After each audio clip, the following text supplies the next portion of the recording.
शकले युवाश गोबाऱ्यांचे मत्स्य आहे म्हणून संयुक्त रसाचा नाट्यमंडळाच्या वतीने पार्श्वगत स्वीकार त्याचप्रमाणे रुद्रा बैलाचे मालक सन्माननीय गणेश रावळ व रत्नेश पोंडेकर यांच्याकडून माझ्या कल्पनांचा वर्गण्यासाठी मुलाचा पार्श्वकडे रुद्रा बैलाचे मालक श्री गणेश रावळ व रत्नेश पोंडेकर यांचे मत्स्य आहे म्हणून या पार्श्वगतचा स्वीकार संपत महारापर्यंत पावलं पडली आपण खाण्याची जाणीव करून देणं हे उचित होय. अहो महाराणी आवाज आणि महाराजांत वारं वाटते. हा आवाज माझ्या सौभाग्याचा नव्हे पण आलेल्याचं स्वागत करणं आपलं कर्तव्य आहे. पाहावं तरी कोण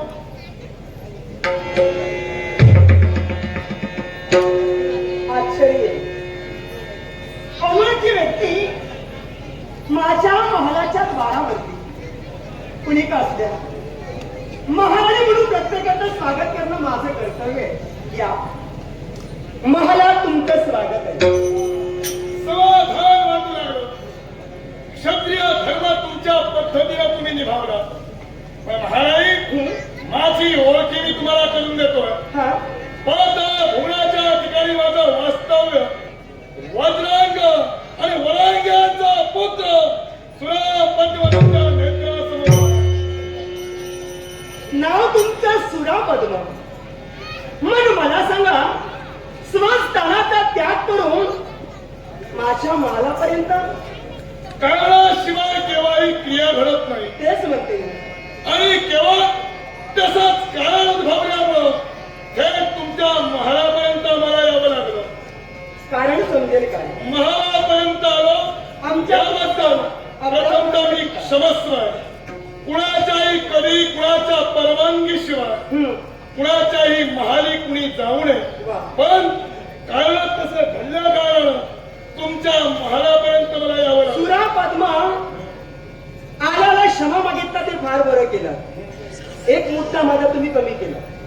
मी मुद्दा उपस्थित सुद्धा करू शकतो मुद्दा मी कमी सुद्धा करू शकतो. तेच म्हणते ती मी तुमची क्षमा का मागितली कसं तुम्ही मृत्यू लोकातील महाराणी तसा पाताळ होण्यातील दानवेश्वर मी सुद्धा आहे म्हटलं. खरंय मला सुद्धा मेधा मर्यादा कक्षा कळतात आणि म्हणून प्रथमतः तुमच्या महालात मी आलो म्हणून तुम्हाला मी क्षमस्व बोलतो. हा तुमचा शिष्टाचार मला नक्कीच आवडला महाराणी पण आता कारण समजेल का?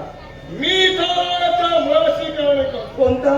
समजू लागल्या दिवसापासून आजपर्यंत हा नव्या वैधर्म नगरात तुम्ही लग्न होऊन आल्यानंतर इथं भक्ती कुणाची करता?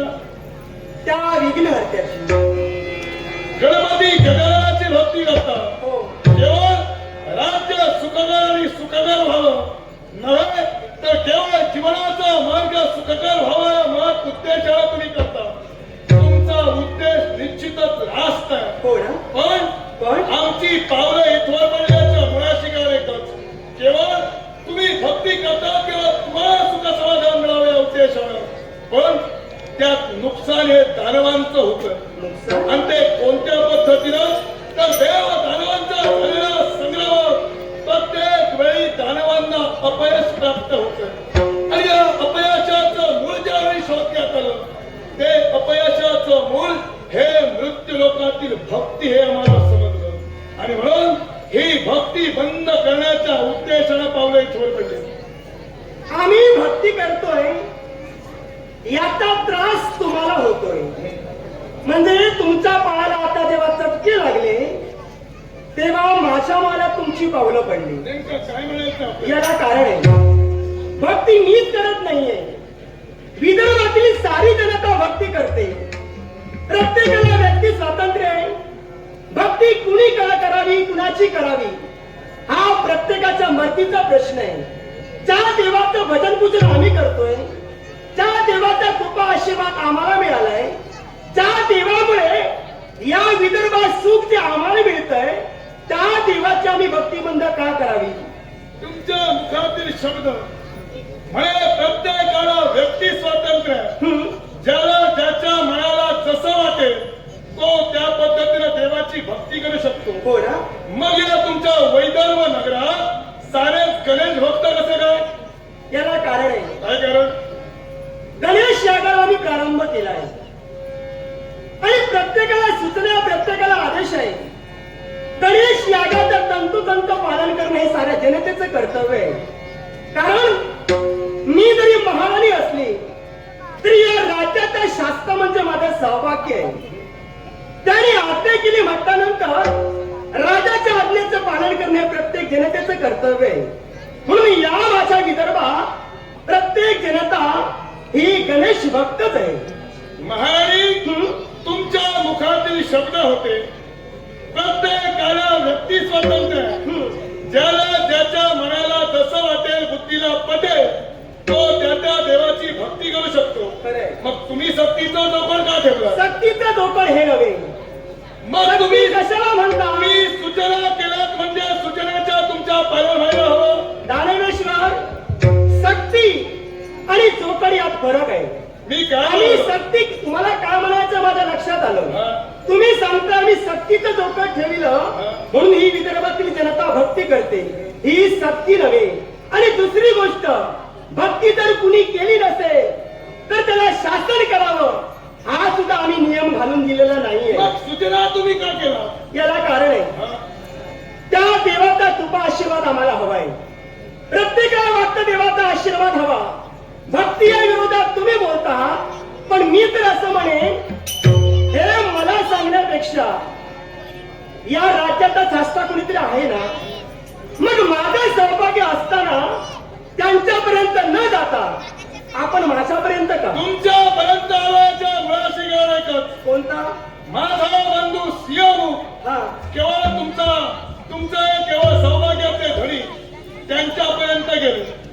केवळ त्यांच्या पद्धतीनं त्यांना भक्ती बंद करण्यासाठी सांगण्यासाठी गेले. पण मी केवळ तुम्ही राज्याची महाराणी आहात या उद्देशाने तुमच्या या महालापर्यंत आलो का? तर केवळ एका राजकर्त्याला समजावण्यासाठी माझा बंधू गेलाय आणि केवळ पद मुळाचा कुणीतरी अधिकारी व्यक्ती म्हणून मी तुमच्या महालापर्यंत आलोय.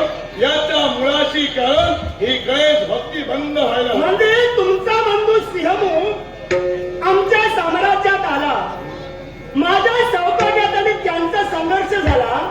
त्या संघर्षात तुमचा जो सिंहमुख आला होता तो पलायन करून निघून गेला. म्हणजे पुरुषासमोर तुम्हाला आता काही जमलं नाही म्हणून आता बायकांसमोर आला. तो पळून गेला की नाही हेच मुळात मला ठाऊक नाही.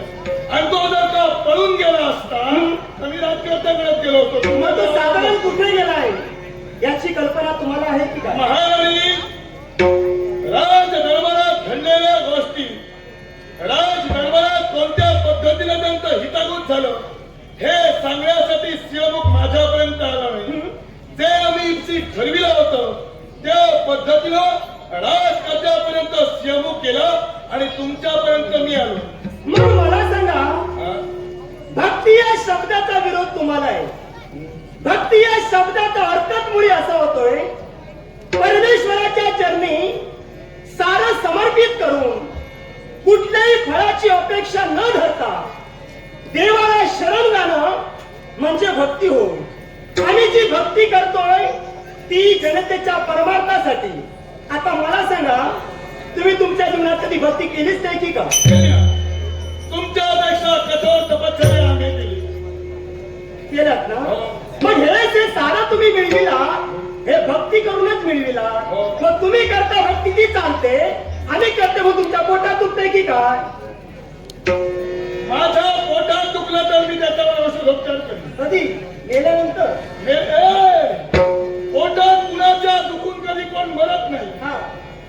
महाराणी, एखादा वृक्ष जरी सावली देत असला आणि तो वृक्ष जर का एखाद्या गृहाला धोकादायक ठरत असेल तर गृह तोडणार की तो वृक्ष तोडणार? वृक्ष तोडावा. होय ना? हो, नक्की. वृक्ष तोडावा. बघा अजूनही हो, वृक्ष तोडावा. तुम्ही तुमच्या तत्वावर अजूनही ठाम मी आहात. माझ्या मताशी ठाम आहे. होय ना? वृक्ष जर अडथळा आणत असेल तर गृह तोडण्यापेक्षा वृक्ष तोडावा. बस हे उत्तर तुमच्याकडून अपेक्षित होतं. हो ना? मग जर का दानेश्वरांना जर का भक्तीचा अर्थ मृत्यू लोकातून होत असेल तर मृत्यू लोकातील भक्ती बंद करण्यासाठी पावलं पडली. काय चुकलं माझं? याला कारण आहे, पावलं तुम्ही टाकता ती चुकीची म्हणणार नाही, पण हा तुमचा जो आवेश आहे, माझ्या मला तुमची पावलं माझ्यावर जबरदस्ती करता आहात हे मात्र चुकीचं आहे. बोलताना जरा विचार कर. मी विचारपूर्वकच बोलते. जबरदस्ती आहे. या राज्याचे शास्त्रातून आहे जे राजगादीवर बसले त्यांच्यापर्यंत न जाता आपण सक्तीचा जो कर मला सांगताय, मी तुमची आज्ञांकित नव्हे. ही भक्ती चालली आहे. ही भक्ती अशी चालणार आहे. तुमच्यासारखे दानव कितीतरी आले तरी तुमच्यासारख्या दानवांना ही भीक घालणारी महाराणी नव्हे. त्यातला भीक घालून नका. जबरदस्ती या शब्दाचा अर्थ तुम्हाला कळतो?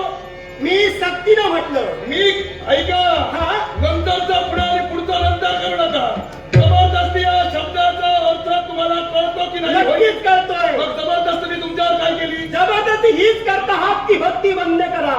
ही जबरदस्ती झाली नाही की काय? जबरदस्तीला भक्ती बंद काय शब्द मुखातून बाहेरच पडले नाहीत. मी काय काय म्हणालो?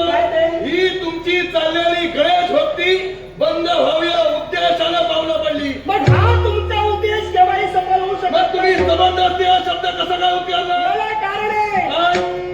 मी माझ्या मताशी ठाम आहे. तुम्ही तुमच्या मी मनाशी जे ठाम बोलले ते मी आहात. मान्यच करणार आहे. मग जर का तुम्ही तुमच्या मनाशी ठाम आहात तर दुसऱ्याला लांछन लावताना हजार वेळा विचार करायला मी हवा. दुसऱ्याला कधी लांछन लावत नाही. मग तुम्ही जर का लांछन लावत नसाल तर तुमच्या मुखातून शब्द बाहेर पडल्यात कसे? दानवेश्वर, जबरदस्ती हे शब्द माझ्या मुखातून बाहेर पडले आणि त्या शब्दाला धरून तुम्ही बोलताय. मनाला लागल्या म्हणूनच बोललो. ओहो, मला जर तुमचा जर लागला असता ना तर तुमची पावलं इथं पडलीच नसती. मी प्रथमतः तुम्हाला क्षमस्व शब्द मुखातून बाहेर पडले. एखाद्या स्त्रीच्या मनाला जाताना कोणत्या पद्धतीने जावं हे मला सुद्धा कळतं. पण जिथं जबरदस्ती हा शब्द तुमच्या मुखातून बाहेर पडले अर्थात बोललेले शब्द माघारी घ्या. मग माझ्या माल्यात तुमची पावलं पडली. महाराणी म्हणून मी तुमचा आदर सत्कार केला होता की नाही? मी नाही कुठं म्हटलो. केला होता की नाही? मी नाही म्हणालो. मग तो आदर सत्कार विसरून फक्त जबरदस्ती काय करताय? मग शब्द बोलता विचार करून मुखातून बाहेर काढायला हवे. विश्वाच्या बाजारात शब्द मुखात येतात म्हणून पोपटासारखा बनवलंय. हे शब्द फुकटचे नव्हे का? मग माझ्या मुखातील शब्द फुकटचे नव्हे. साधारण कुठे आणि मिळतात? बाजारात मिळायला ते शब्द काय असेच पडले? मग साधारण तुम्हाला कुठे मिळतात हे शब्द? हे शब्द माझ्या मुखातून बाहेर पडले. हे शब्द फुकटचे नाही. मुखातून शब्द बाहेर पडले हे तुमचे शब्द फुकाचे नव्हे. मुळीच नाही. मी तर म्हणतो असे हरवाचे शब्द बाहेर पडले म्हणजे ते फुकाचे नाही. असं तुम्हाला वाटतंय. तुम्ही सांगावं आणि ते मी मान्य करावं हे कदापि शक्य होणार नाही. मान्य जर का केलं नसेल तर ते मान्य करून घेतल्याशिवाय माघारी नाही. दानवेश्वर, मी सामोपचार केला. या राज्याची महाराणी मी आहे. ज्याचं आगस स्वागत करू शकते, ज्याचं आल्याला पूजन करू शकते, त्याची उत्तर पूजा सुद्धा मला करता मी येते. सुरुवातीपासून मी करतच आलेलो आहे. जिथं जिथं गेला तिथं उत्तर पूजाला सुरुवात केलेली आहे. हो ना? मी नव्यानं सांगण्याची गरज नाही. मग ही महाराणी तुमच्या जीवनात काय घडविते? काय करा? राजा तुम्हाला पाहत काय असेल. करा? मानव नक्की पहा. तसे तुम्ही हत्ती आहात. त्यापेक्षाही महाराणी विनीत हत्ती आहे. कोणताही प्रसंग माझ्यावरती येऊ द्या, त्या प्रसंगाला सामोरं जाणं हे माझं कर्तव्य आहे. तुमच्या पद्धतीनं तुम्ही क्षत्रियाच्या पद्धत म्हटल्यानंतर शूरवीर पराक्रमात मात्र सकाळी यावर परिपूर्ण माझा विश्वास आहे. तुमच्या पद्धतीनं तुम्ही सत्र